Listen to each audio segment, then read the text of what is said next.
The environmental crisis that we are facing today is really unprecedented. We all know how polluted the waters are, the air is.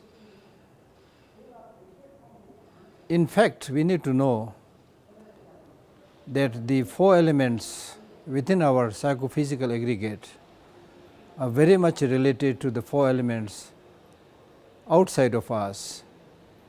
Any disturbance, imbalance created on the external element is creating imbalance and disturbance in our internal elements.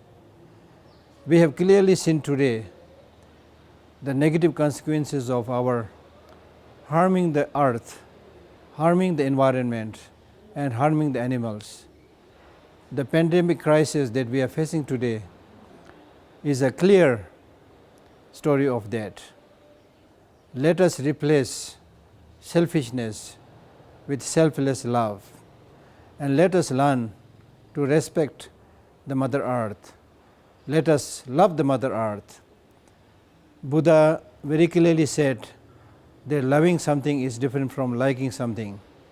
When you like a flower, you might pluck it, but when you love a flower, you might water it.